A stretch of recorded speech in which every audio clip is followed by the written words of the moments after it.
Le Nokia 3310 est bien meilleur que l'iPhone 6. Je vous explique. On va commencer par la taille. Regardez l'iPhone 6. Il a un écran de 5 pouces de diagonale, ce qui est quand même énorme par rapport à la taille du Nokia 3310 qui, vous voyez, est beaucoup plus compact. Ça peut être vachement plus pratique d'avoir un 3310 dans la main si vous voulez l'utiliser plus discrètement, par exemple en réunion ou encore pendant les cours. Le 3310 il est discret, vous pouvez facilement le cacher dans votre trousse. Avec l'iPhone 6 c'est totalement impossible. Ensuite au niveau du poids, c'est vraiment kiff-kiff, l'iPhone 6 est pas vraiment mieux avec ses 133 grammes contre les 129 du 3310, on sent même presque pas la différence.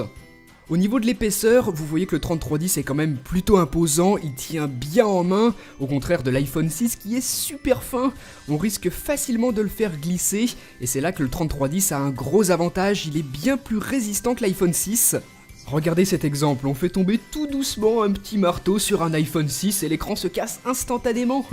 Vous voyez qu'il y a un gros impact sur l'écran, ça reste quand même légèrement utilisable, mais l'iPhone est complètement pété.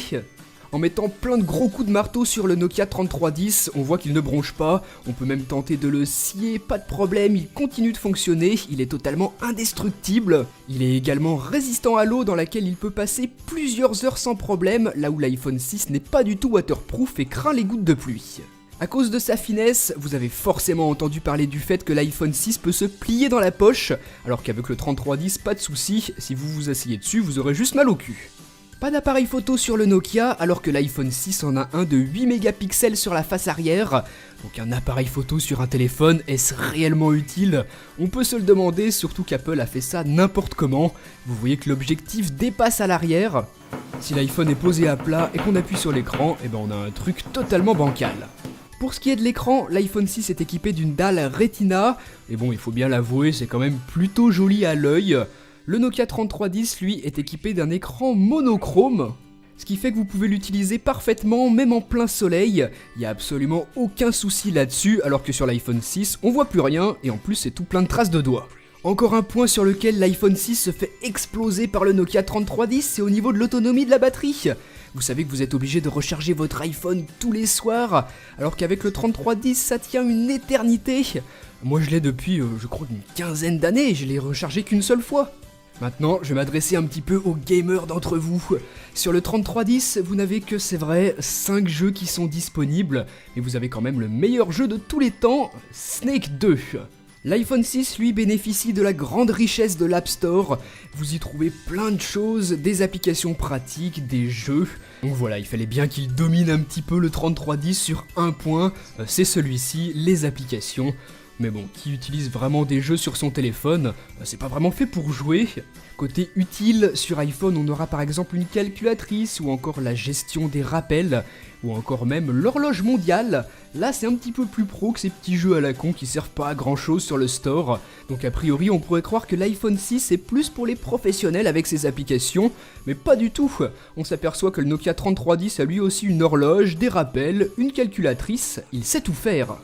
Sur l'iPhone 6, c'est vrai, vous avez la possibilité d'aller sur internet grâce à la 3G ou la 4G, pour peu que ça fonctionne. Donc vous pouvez aller sur Google, c'est bien gentil tout ça, donc bon, on peut déjà le faire sur un ordinateur.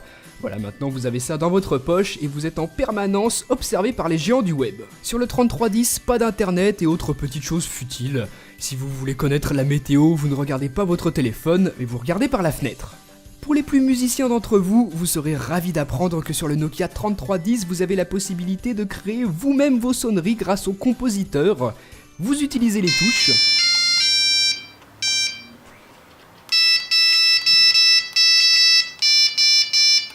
Pour des sonneries personnalisées sur iPhone, il faudra obligatoirement passer par l'ordinateur ou alors les acheter sur l'iTunes Store, donc encore payer, et en plus vous voyez qu'on vous propose de la merde comme le dernier Booba par exemple. Sur le 3310 c'est largement mieux. Ah bah tenez, je reçois un appel là.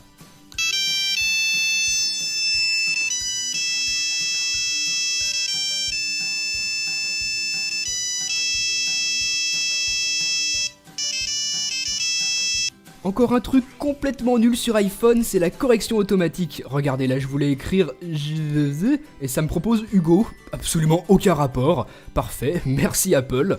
Je suis obligé d'effacer ce que j'avais fait et de recommencer. Et puis autre truc bien embêtant pour ceux qui ont des gros doigts comme moi, vous appuyez sur le clavier tactile, ça appuie sur 4 touches à la fois. Sur le Nokia 3310, c'est beaucoup plus simple. Déjà, vous le voyez, vous avez beaucoup moins de touches et pourtant vous pouvez faire exactement la même chose. Si vous avez des gros doigts, pas de problème. Chaque touche est suffisamment espacée pour que ce soit très pratique d'utiliser le clavier. Sur un iPhone, on ne peut même pas changer la batterie, alors que sur le 3310, c'est tout simple d'y accéder comme ça en ouvrant le panneau arrière. Qu'au bout de quelques années, si votre batterie souffre un peu, vous pouvez très facilement la changer.